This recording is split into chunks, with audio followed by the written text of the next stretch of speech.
Alright, so The Chilling Adventures of Sabrina, a Netflix original show, has recently released its fourth and unfortunately final season.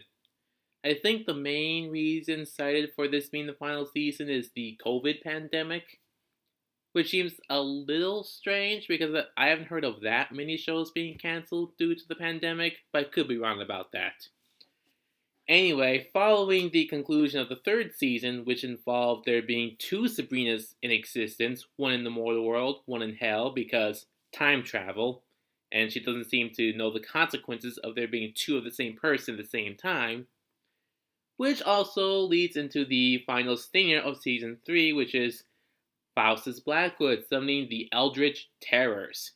And so the fourth season, made up of 8 episodes, focuses on the 8 Eldritch Terrors coming to Greendale and Earth in the pursuit of destroying the world and the universe in general. Now, considering this wasn't planned to be the final season, it does seem strange they went this route for its fourth season. I mean, this goes back to one of my critiques of season 2, where they officially introduced Lucifer and the whole prophecy of a child born of the infernal and mortal realm, which turned out to be Sabrina. I think one thing that's an issue with supernatural shows in general is that most of them tend to go the apocalypse route too soon. As in, it's not its final season. I mean, guys, it's the apocalypse. I mean, should that be like a final season kind of thing? And I get it. If you can find a creative thing that can overcome like the whole apocalypse idea and be creative and kind of clever with it, go ahead. As far as the third season that followed Chilling Adventures of Sabrina, I don't really think the threat was more deadly than a regular apocalypse threat of season 2, but I don't think it was really worse either. As for this, yeah, I can kind of see it being that way.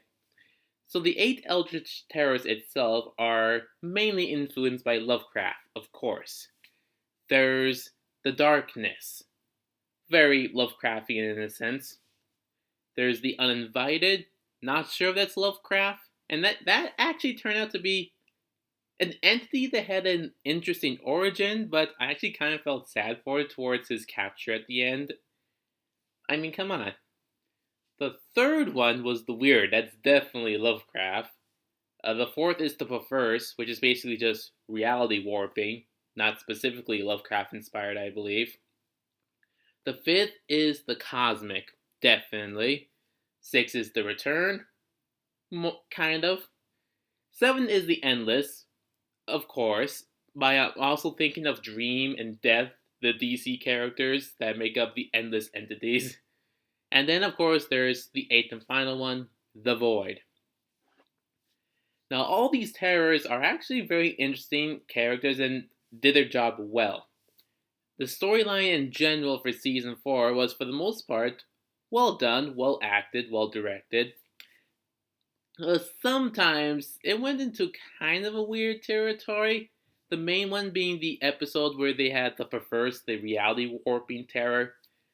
Doesn't quite make a whole lot of sense how that alternate reality was supposed to work. But it really wasn't bad per se.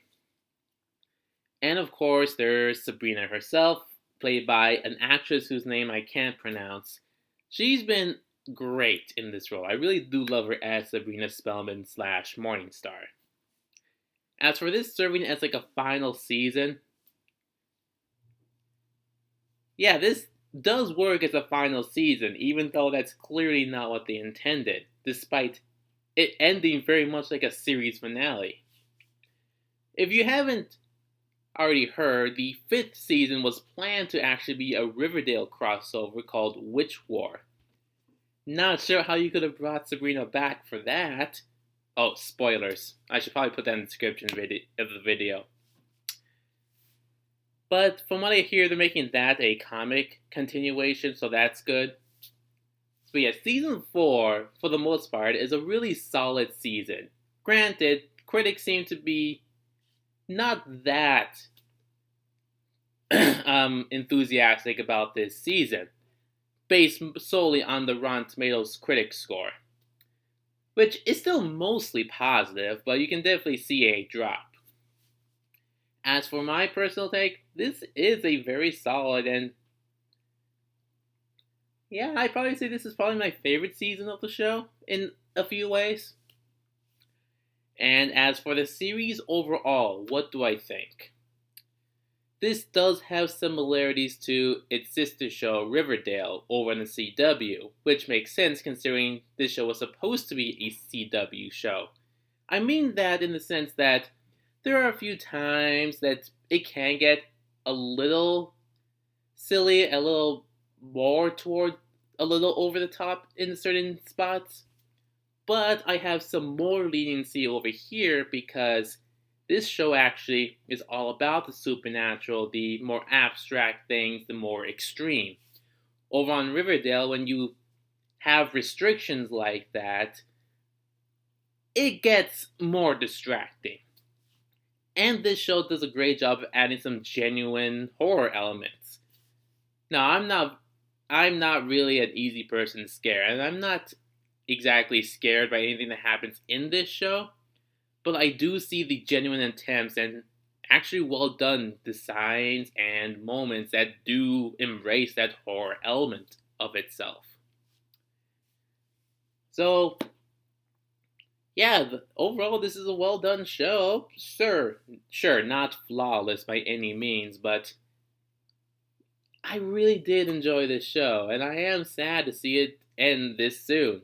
I probably would have still had the Eldritch Terrace play into the series finale final season, but they could probably replace the storyline of season 4 with maybe something else. Maybe have season 4 be that Riverdale crossover called Witch War, and then when you actually do have a planned final season, do the Eldritch Terrace. But as is, it's actually still works as a whole show and storyline. So, this has been great reviewing this show. So, that's all I have to say for right now. I'll probably end up seeing you guys sometime later.